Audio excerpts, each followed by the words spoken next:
Bonjour, je viens d'être appelée par un monsieur pour me proposer des travaux d'isolation sur ma maison. Alors, je pense qu'il doit exister un certain nombre d'entreprises qui ne sont pas nécessairement extrêmement honnêtes dans le secteur, malheureusement. Mais je pense que les gens qui sont propriétaires de leur maison ont tout intérêt à se poser la question de savoir s'il n'y a pas un moyen de faire des travaux. Enfin, moi, dès que je vais avoir la possibilité financière de le faire, je vais le faire ici parce que je me chauffe à l'électricité et donc j'ai l'intention de faire effectivement des travaux. Alors, il faut savoir qu'il propose maintenant une consultation, c'est-à-dire que vous avez quelqu'un qui vient chez vous et qui fait une sorte de bilan, en fait. Il regarde vos factures et il vous propose un certain nombre de solutions. Alors, il faut savoir que ces travaux sont subventionnés en partie par le gouvernement dans le cadre des économies d'énergie. Donc ça ne veut pas dire qu'il n'y a pas de recette miracle, dire telle maison c'est systématiquement telle solution, ça dépend de l'exposition par rapport au soleil. Moi la mienne par exemple est exposée un peu trop à l'est, mais bon on va voir ce qu'on peut faire quoi. Par contre, j'avais déjà été contactée il y a quelque temps, mais ils ne proposaient que des panneaux photovoltaïques. Mais moi j'aimerais bien, je suis chiante, hein, je sais bien, mais moi je verrais bien des éoliennes, hein, des petites éoliennes individuelles. Oui, individuelles, comme les maisons individuelles quoi. Euh, oui, je suis chiante. Je, je suis sûre d'avoir raison, donc vive l'éolienne.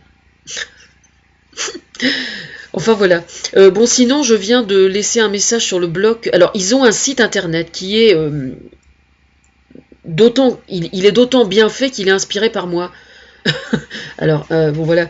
Donc, quitte à être inspiré par moi, si vous voulez, au sujet de la forêt amazonienne, étant donné que justement EDF, GDF fait partie des multinationales qui travaillent là-bas au Brésil.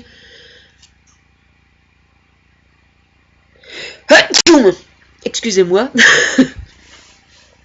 c'est parce que mes fenêtres doivent être mal calfeutrées en fait. Mais étant donné que EDF, GDF fait partie des entreprises qui est concernée dans les problèmes au sujet de la forêt amazonienne et des barrages, euh, il n'est plus question maintenant malheureusement de remettre en cause les barrages par eux-mêmes. Il est question de limiter la casse pour que ça ne se reproduise plus. Le problème, c'est que aujourd'hui, la présidente de la République brésilienne, euh, moi, me déçoit terriblement parce que l'on n'a rien à foutre, quoi. Vraiment. Je veux dire, les populations autochtones qui vivent dans les forêts amazoniennes, elles s'en bat les steaks, mais alors, comme c'est pas permis, et ça me fait vraiment chier, quoi. Donc en fait, je me rends compte que les meilleurs interlocuteurs pour essayer de faire boucher les choses, eh bien, ce sont encore les multinationales elles-mêmes. Donc moi, j'avais mis sur pied un certain nombre de pétitions qui n'ont jamais décollé. Et si elles n'ont jamais décollé, ça n'est pas qu'elles sont mal ficelées, c'est que ça n'est pas la bonne méthode. Donc à partir du moment où ça n'est pas la bonne méthode, il faut que je cherche la bonne méthode. Et donc j'essaie une nouvelle méthode. Et donc j'ai déposé un message sur leur site pour demander un rendez-vous au PDG. Donc moi, je vais prendre contact là avec l'association française qui prend la défense du peuple amazonien. Donc je pense qu'ils doivent attendre que je les contacte pour qu'on y réfléchisse justement. Parce que maintenant, c'est moi, je veux bien agir, mais le problème, c'est que me laisser agir toute seule derrière mon ordinateur, c'est plus de cet ordre-là que ça se passe maintenant. Il faut agir vraiment, c'est-à-dire que j'entre, moi, en contact avec les gens concernés pour voir ce que l'on peut faire. Voilà.